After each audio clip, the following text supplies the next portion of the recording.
The Sonoran Desert in Arizona, USA, may seem an unlikely place for a garden to flourish.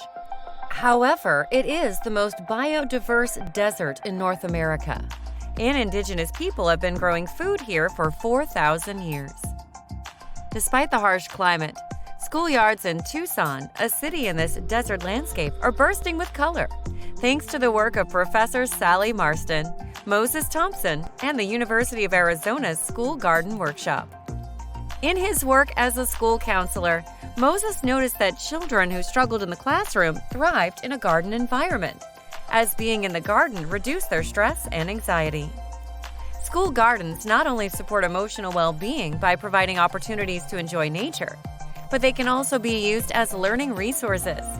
Students can monitor weather conditions, learn about traditional uses of plants, and create artwork inspired by their natural surroundings. School gardens also promote healthy eating because, as well as learning how to grow food, students learn how to cook healthy meals, and produce grown in gardens is served in school cafeterias. The school gardens in Tucson incorporate the wider community by drawing in family members and neighbors to share their gardening skills and knowledge with students. Having witnessed the benefits school gardens bring to students, teachers, and communities, Sallie and Moses wanted to investigate these impacts from a scientific viewpoint.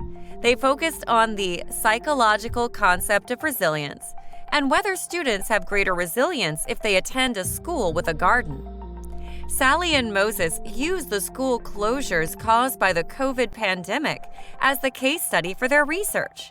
Resilience is the ability to endure stress and bounce back to a pre-crisis state. So when schools reopened, they observed children in schools with and without gardens to compare how children readapted to life back at school. However, they discovered the concept of resilience was a poor fit for their investigation. In Tucson, around 1 in 4 children live below the federal poverty line. This means there was no true pre-crisis state for children to return to after the pandemic.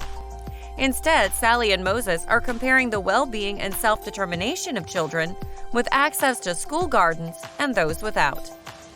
Over their years of working with the School Garden Workshop, Sallie and Moses have observed firsthand how school gardens are helping not only flowers, but also children bloom in the desert. What could you achieve as a school gardener and counselor?